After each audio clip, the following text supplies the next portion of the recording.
Hello, everyone. We are here again for the next episode of Future Ready. Good morning, Jake. How are you doing? Morning, Matt.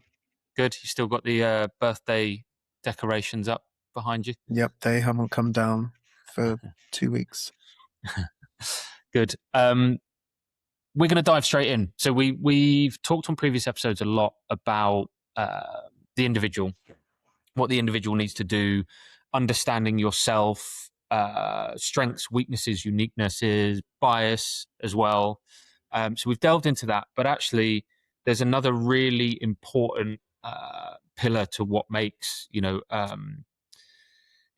essentially creates longevity in any job, and that's collaboration. That's being a good collaborator. So we thought we'd talk about collaboration today and what team environments look like. So,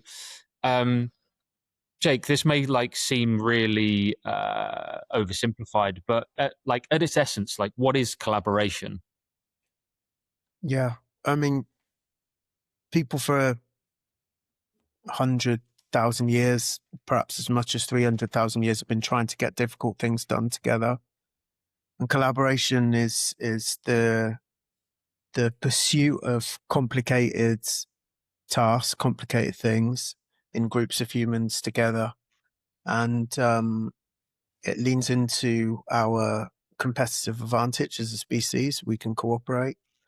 But it comes at the expense of a certain type of fear, which is the fear of other people's judgments. Because if you are in a group of people and you're trying to get difficult things done together, you become subject to their opinions, and their opinions might mean exclusion. And because of our competitive advantage being cooperation, exclusion means death.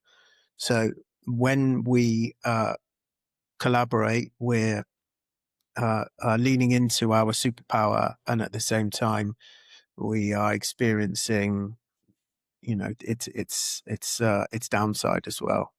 Mm, yeah, and I guess vulnerability for a lot of people, especially our season one members and a lot of young people who are watching this now. I think that's probably a really strong message around judgment.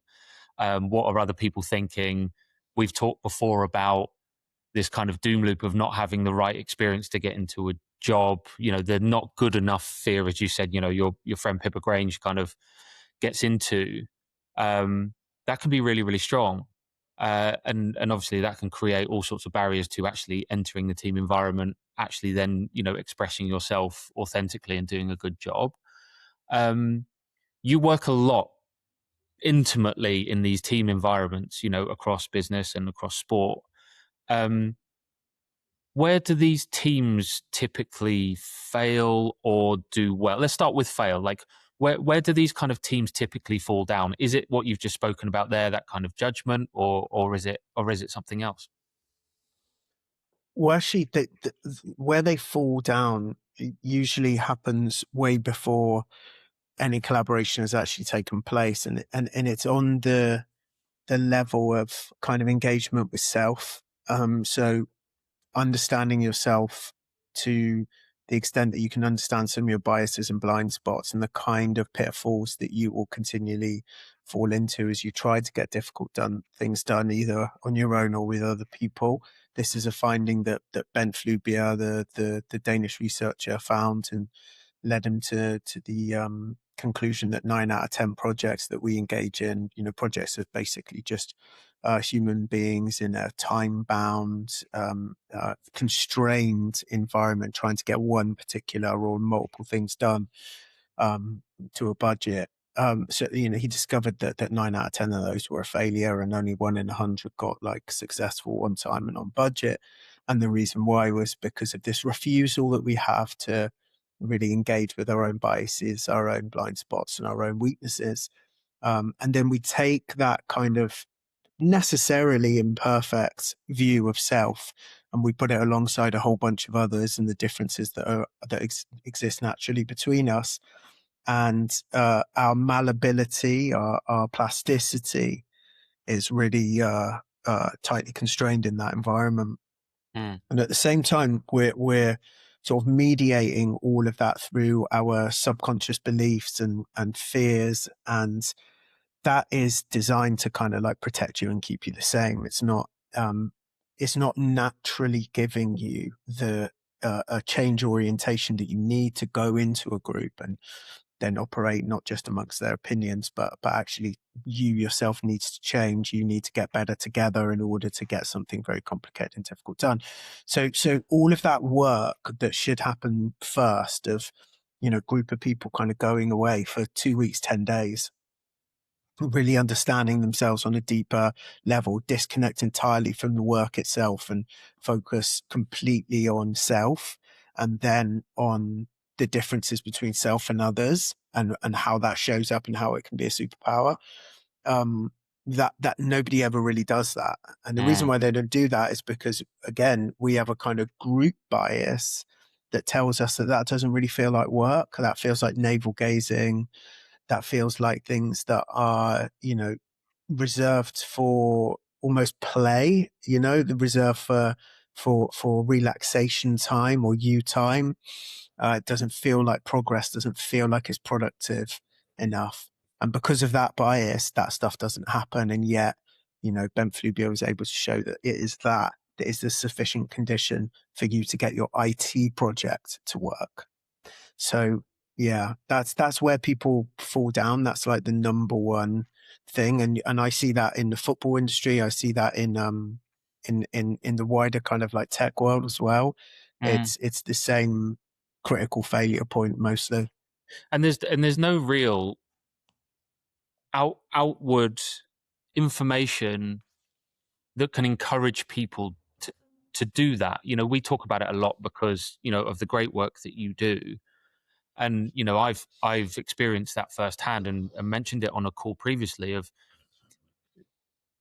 self and collaboration. I'm sure a lot of people can see as almost individual silos. I'm working on myself, that's all I need to do, therefore I'll go and do some great work. But it really is those two things combined, where you can understand, I can understand myself and expose some of those strengths, but also, like you say, when you go through spotlight, for example, the strengths overplayed. And the one that stands out for me is how I talk, and going, I'm very passionate.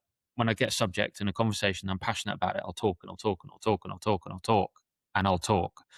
And that can sometimes alienate a room. But what worked really well for us when we met as a group is going, cool, here's my strengths overplayed.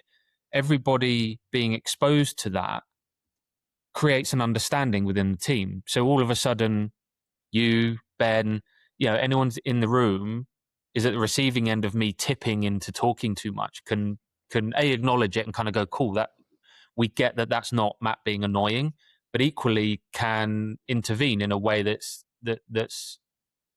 creates understanding across the group. So there's this kind of, there's this alignment. There's not this misalignment of personality, or, like you said at the start, this kind of even subconscious judgment of going, oh, here we go, talking again, in that kind of little mini alienation. There's this real integration of understanding between people, which I didn't really acknowledge or understand until we started doing the work.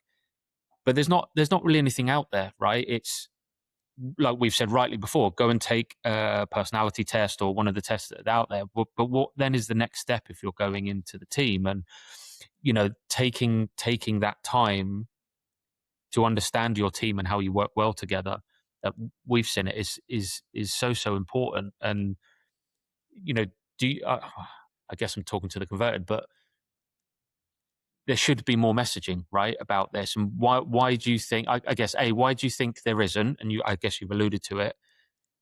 um but B, are you seeing more companies and more teams, especially around sport, who are starting to embrace that kind of work?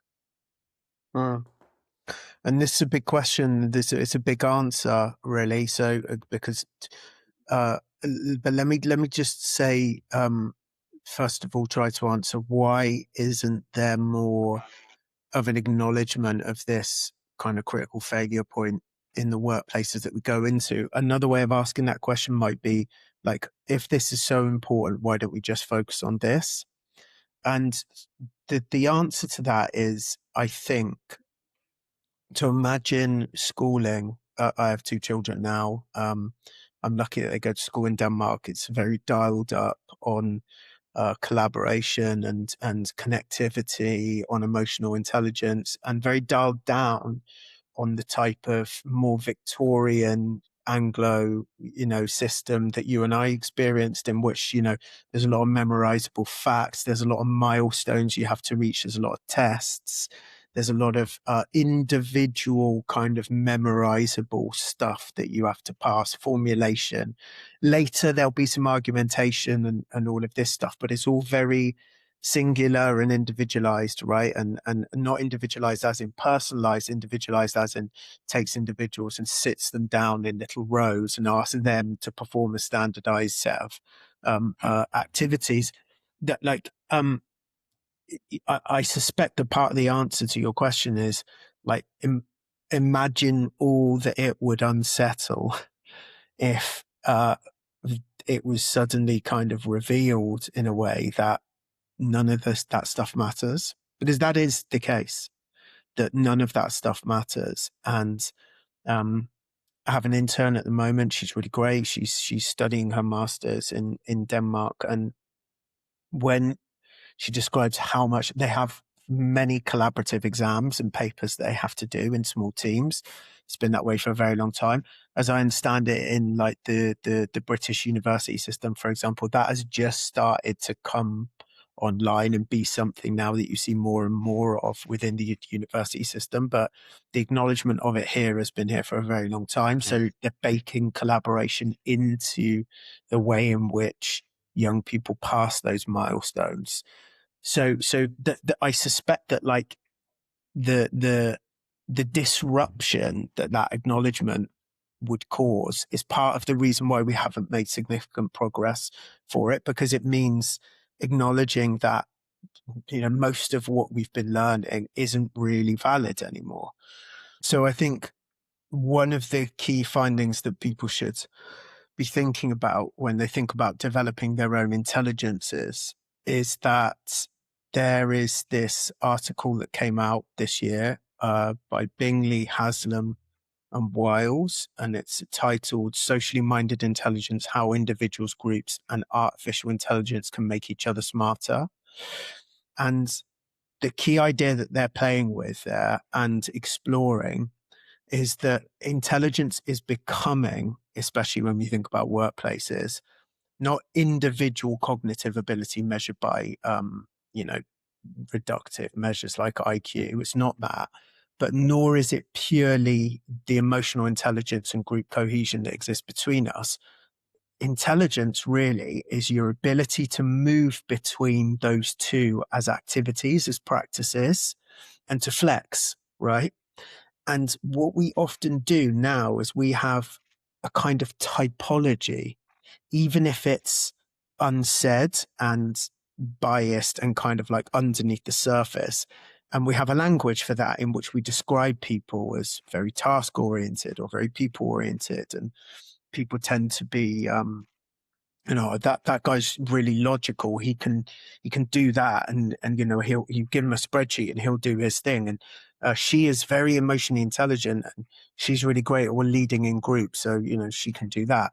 And what this article is suggesting is that actually the power in our cognitive ability comes when we are able to seamlessly flex and move between those two as activities, which to me is a very interesting idea, because it describes, I think, what modern workplaces and contemporary workplaces are going to ask of us, and indeed what they're beginning to ask of us now. That truth, if it is a truth, I don't think that's well understood either by young people who are emerging into the workplace or by the workplaces that are employing them. So really, I mean, I think it's really important for everybody to understand. I guess if young people, we will stick this in the notes, because it'd be great for people to go and read. Um, do you think? I think I know the answer. For young people to really go and engage with this kind of concept and begin to understand it, will help give them an advantage, I guess, with going into this kind of modern workplace, this future work environment. Um, is that something you would encourage, season one members and young people looking to really get stuck into? Well, I would. Well, it's useful to ask what's the alternative. Mm, So if it is a case that we're going to have more and more individual productivity based, kind of efficient bureaucratic tasks done for us by machines, then uh, try to know, like the alternative is that, like, what are you going to do, right? The human connection collaboration stuff is really the terrain for us, and moving perhaps between human to agent relationships and human to human relationships, and that flex there, to put it in Bingley, Haslam's, and Wiles's terminology, that maybe is the core skill that we need to dial up and learn.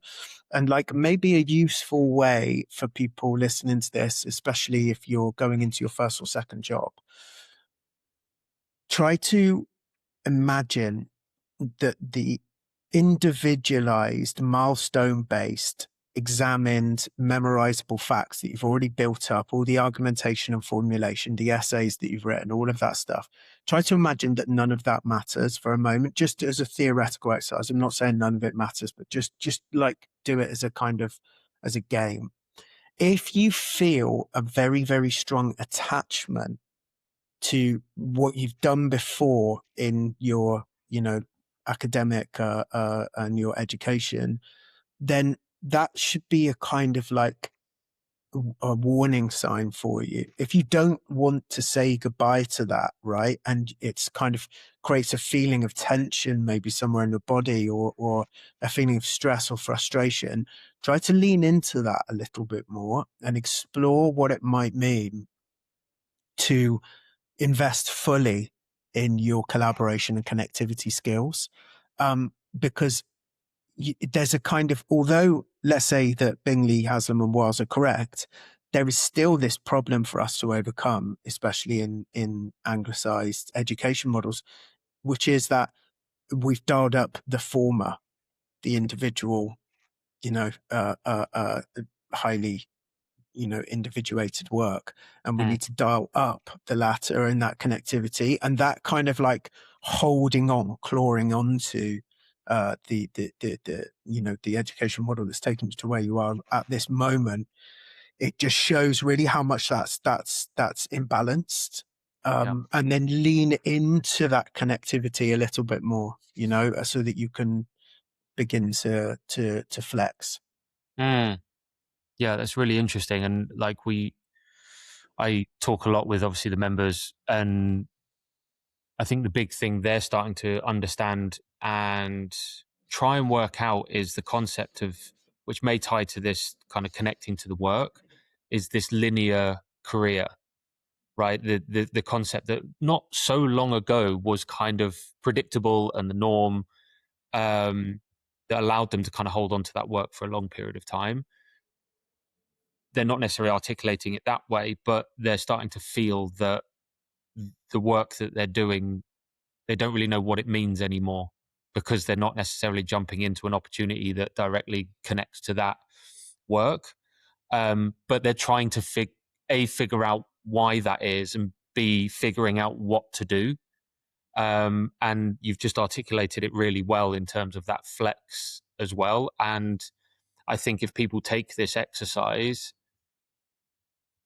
they'll probably enhance that feeling that I've been having in those conversations. Is I'm kind of feeling it, maybe what you described there, that they're not entirely connected with the work for whatever way, whether that's in outward environment, i.e. jobs market is terrible, there's not that kind of fall from higher education into a great job, which then leads into the career that you do for 15 or 20 years. So it'd be a really interesting exercise for everybody to take, to kind of really ground themselves in like how they actually feel, A, about the work, and B, leaning into that connectivity. um what you've obviously worked with a lot of different teams.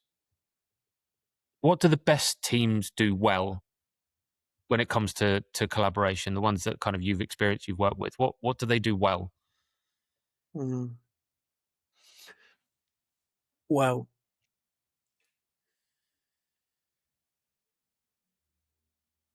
I think the best has connotations with results that we'd probably have to leave behind in order to find like a good answer to your question. Mm. Um, and I'm not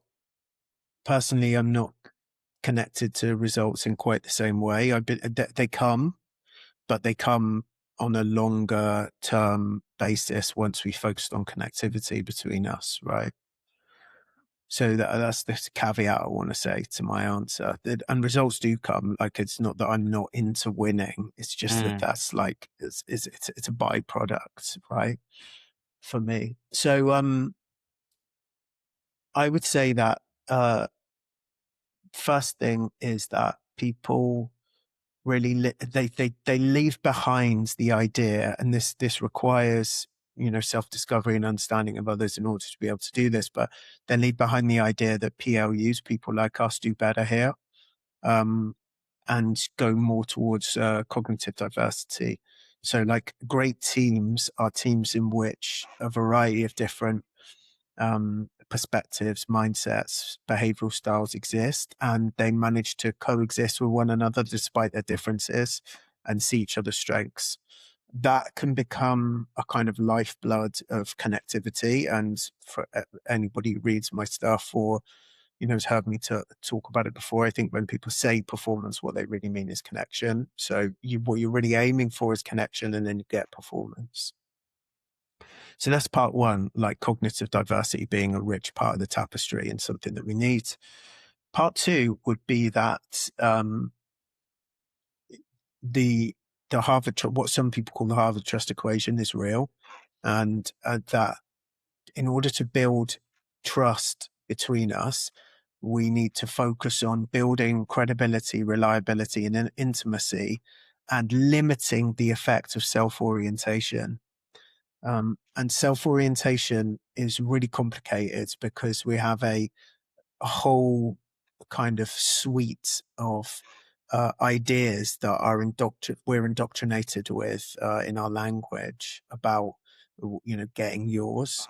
And, you know, a lot of the ideas that come from rugged individualism that suggest that, you know, if you don't speak, if you're not first, you're last, right? And everybody else is kind of like trying to get yours, so you have to jump forward and claim it. You know, the idea is that you have to climb over each other in order to get, you know, what society owes you.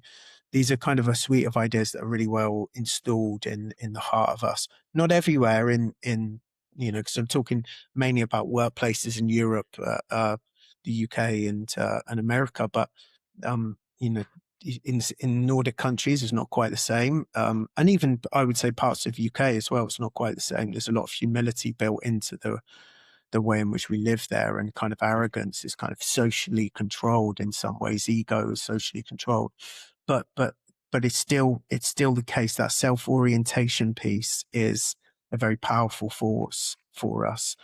And if you want to build trust, which is the kind of main lifeblood of that connectivity, you have to limit the effect of that self-orientation. In our world, Matt, that's really complicated as well, because institutionally we have mental models that kind of govern the lifetime of, for example, a head coach, the tenure of a head coach that, you know, can be, you know, short as 8 months, often even less from time to time. So that there are, it feels like if you don't act in a self-interested way, that there is too many losses that might come. And really, in fact, you need everybody to buy into the fact that it's not going to be like that. And that's complicated. And so Mm-hmm. great teams really invest in that, and they allow that they give it the time that requires. And many will choose not to, because their existing mental models for the world of work will, you know, take them in groups to reject that.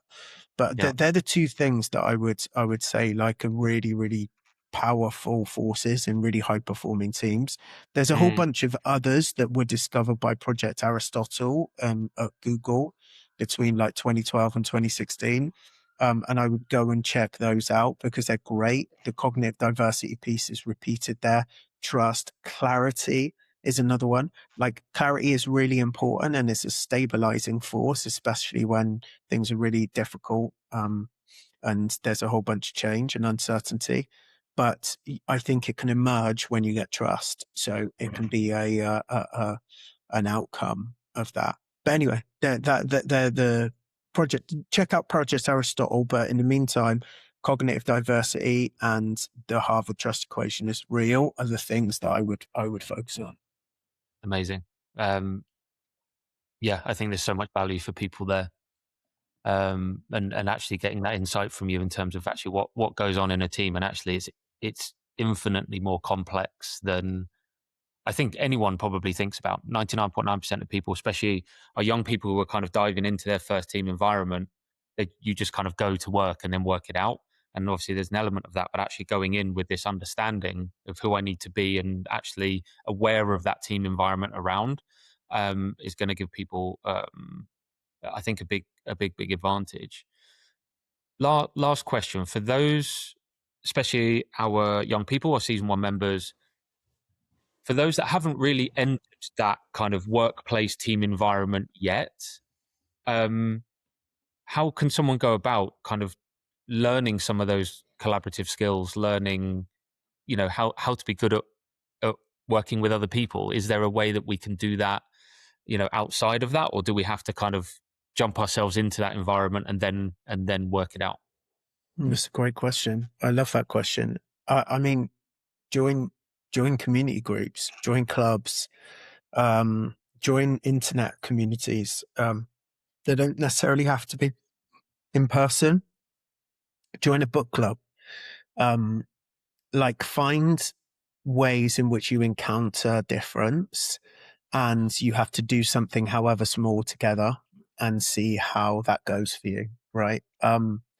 That is like, that is the superpower that we will retain in an age governed much more by artificial intelligence. Like that will be forever ours. So if it feels uncomfortable for you now, try to stretch that a little bit um, and see how that goes. But yeah, I would definitely do that. I mean, I've recently gone back to playing vets football and I'm 48 years old and it's a really strange thing for me to go back to playing football after so long of not playing, but it's been absolutely brilliant.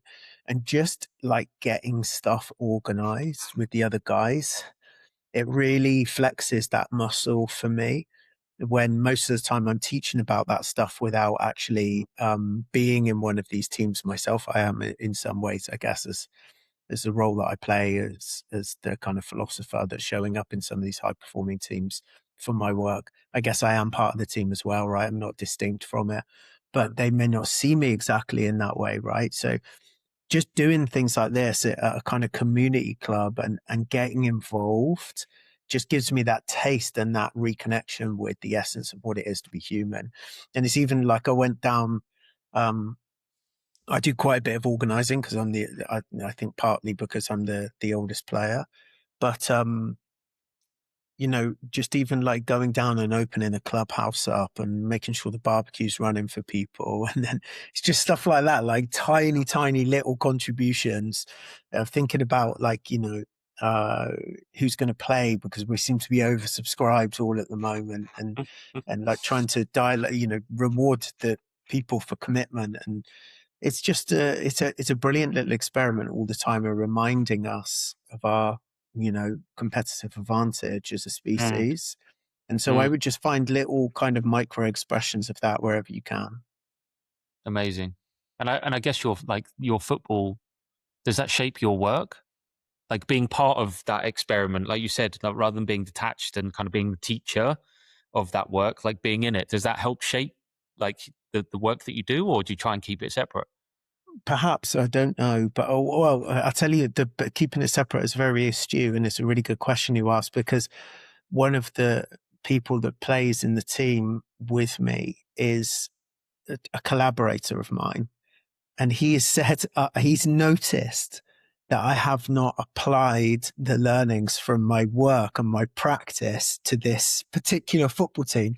He's like, we should probably do what we're working on, right? We should what we can, what we deliver for a professional football club. We should try to deliver a small part of that for our little grassroots football team. And I suspect he's absolutely right. And perhaps that shows the power of bias, right? In a very real example, even though this is my practice, right? This is what I am uh, doing Mm. with clubs and teams at the other end of the sport. Um, my bias is so strong that when I get to practice it myself, I don't immediately gravitate towards seeing the role of that work in that group, even though exactly the same rules and the potential and the value that's being left on the table still applies. So it's a very curious, but yeah, that's on my mind for sure.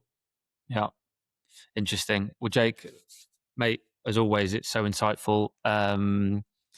So many takeaways for people here when it comes to identifying good teams, working well as an individual in a team. Um, it's becoming increasingly important. The flex that you spoke about there, the integration of technology and building relationships with technology. It's not something we've necessarily had to think about consciously. So many takeaways. As always, guys, try some of the things here, some great exercises, and they will all contribute to giving you guys a little bit of an advantage when it comes to going into your next team. So, Jake, thank you very much, mate, and we'll chat again next week. Thanks, Matt. See you next week.